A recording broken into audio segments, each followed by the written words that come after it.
Hey everyone, this is Redneck Medic 85 back again, doing a video here on my reloading bench. I had on my previous video I uploaded yesterday, I said I was going to do a video of my reloading bench. Well, I did it last night, and it's kind of late, and I went to go upload it this morning, and it was too long. YouTube said it was too long, and wouldn't let me break it up into a two-parter, so I'm having to reshoot this and stop my camera whenever it gets to the point that YouTube will let me upload a single video and do it in a two-part series.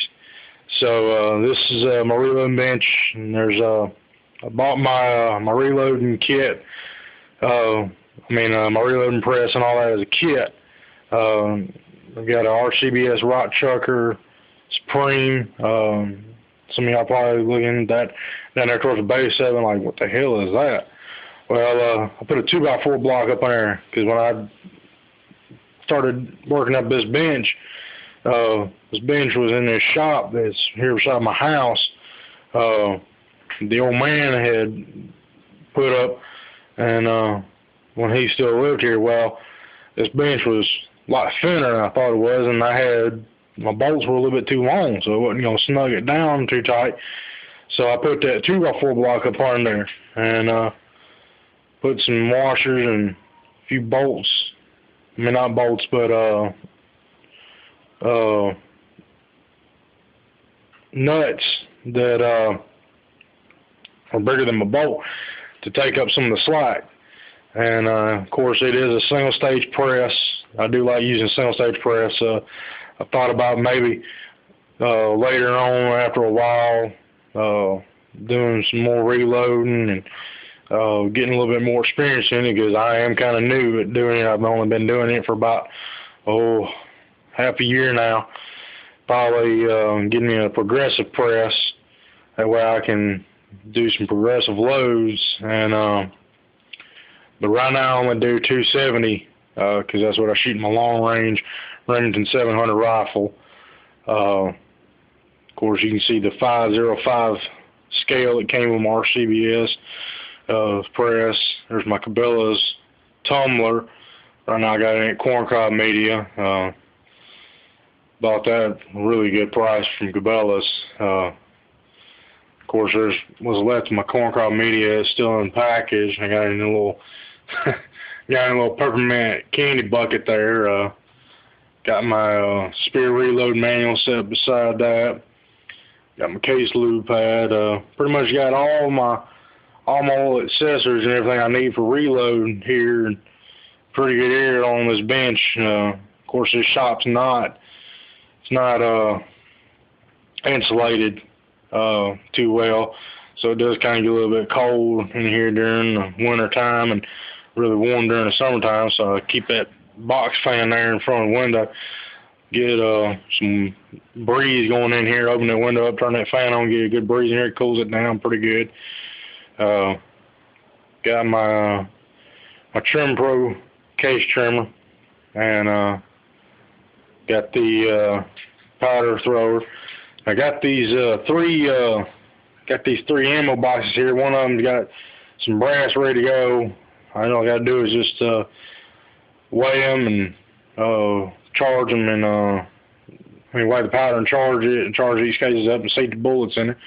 Of course, I use RCBS dies, and I really like RCBS dies. They work real good. They're built real well. They'll stand up, pretty much anything. So I've got my RCBS seating die set for loading up these Hornady SST 130 grains. Right now I'm using Hodgdon 4831, but I am starting to work up some loads with this Hybrid 100V powder, because the Hybrid 100V powder from Hodgdon is a little bit cheaper than the H4831. It doesn't take as much powder, and it gives me a consistent load.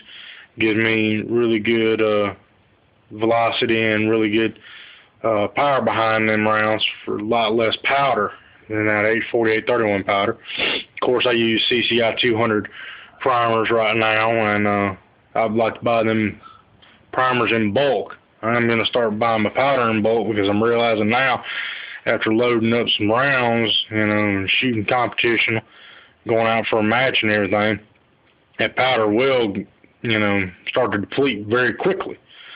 I start to use it up a lot more than I thought I was going to be using. Of course, I got my hand priming tool. I do like to prime by hand.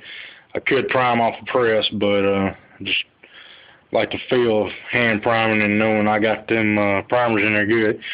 Of course, I did have to buy a bullet puller because after, working up lows at Hodgdon 4831, getting it finally set right, I did have to pull some other rounds that I had got done up that had a little bit more powder, a little less powder than what I finally got my lows perfectly done out at. Of course, I do have me another little peppermint candy bucket here, which I keep all my bad brass in. I do have a 30-06 brass case in there, and found that out at the range and went to go resize and realized that in 30-06 cases they don't want to resize right. They just don't want to cooperate with my press, my dies to resize them to 270. I mean, it resized it, but that case was just a little bit too short, and by the time I went to go chamfer and deburr them edges off of it, it was really shorter. It just didn't want to act right. Of course, I got two 270 cases in there. Went to go resize them and deprime them, and after I got through doing it, I realized they had some oil dents in them. And I realized real quickly there, them oil dents, they don't want to come out. Once you get them in there, they in there.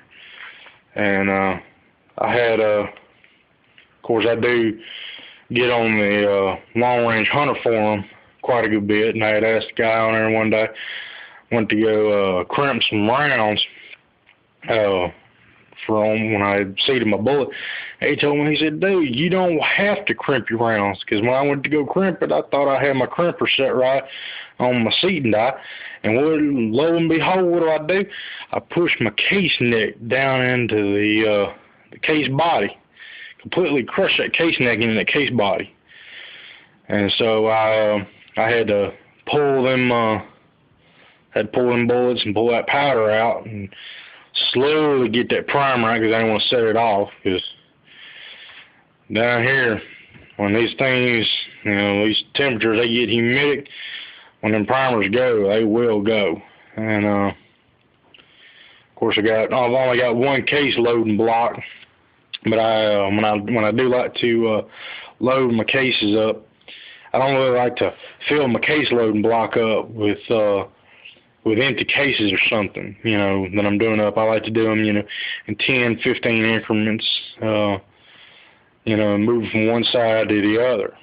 That way I can keep it separated, keep it consistently done well. Of course, I do have my powder trickler there. Most of everything that I buy is RCBS, whether it's my additional accessories, my press or anything. I like the way RCBS makes. My cousin, he uses a Lee, and he does real well with his Lee. But I got a really good deal on this RCBS at the Bass Pro Shop here in Pearl, and around here in Pearl. Of course, I live out here in the country, but I do have some of my additional accessories in here. Got all my pilots and my shell holders from my case trimmer. Got bought this hex key set from Stanley. The hex key set that RCBS sends with, it does real good, but I like the way Stanley tools work out. Of course, I got my little accessories there for my primer, my hand primer. Got the primer pocket brushes already there in my little handy dandy toolware, and got my case neck brushes. Got my little accessory from my powder thrower. Got the little accessory to go on my press for priming off my press. Got my chamfer deburr tool there. Got my case lube there in there with my instruction manual from our Frankford Arsenal digital scale, because I do like to use a Frankford Arsenal digital scale every once in a while. it does real good for me. Of course, you know, when I'm weighing my powder and stuff for charging my rounds, I don't like to use this. I like to weigh my cases and see if there's, you know, any weight difference on my cases. Whenever I like to weigh my powder, of course, I do it off of my 505 scale, because I can slowly trickle that stuff in there and get that perfect set. Whereas with that digital scale, man, you give it any little bit of time trying to perfectly little trickle it in there, it'll shut off on you. Got that auto shut off on there. I just don't like that. That auto shut off just don't work. I mean, it just hurts me to death. Of course, the guy on the Long Range Hunter forum, he gave me some really good advice that I give to a lot of good people out there when I talk to them about reload. Get you 2 cases. One case you do up for your case trimmer. That way you can get it perfectly set on when you want to trim your cases, when you switch them between pilots and shell holders and get it set back right. And of course also when you go to seat different bullets, because these SSTs, I've got them set so far. Well, if I were to keep that seating die set at that same level when I go to load up some different bullets, it's not going to load them right. It may push the bullet a little bit too far in there, and it may leave it too much far out. So I've got this where I can get my seating die set back up for these Hornady SST 130 grains whenever I change the bullets up and go back to reloading them SSTs and everything. And of course, got my granddaddy's dog tags hanging there. Of course, he served in World War II. I do have a Lyman 49th edition reload manual that I do keep out here. Of course, I'm doing some calculations with it because I am probably going to start reloading some 223 and possibly some 9mm. I also keep a little steno book out here so I can do all my calculations and everything on. And I'm probably also going to add on to this bench down towards this end here where my powder measure and my powder thrower and my trim pro is. I'm probably going to add a little bit more down there where I can add some more tools and accessories down there. Maybe add me a vise down there so I can use that for some of my gunsmithing, because I do like to do a little bit of gunsmithing every once in a while. I'm studying it little by little, learn how to do it.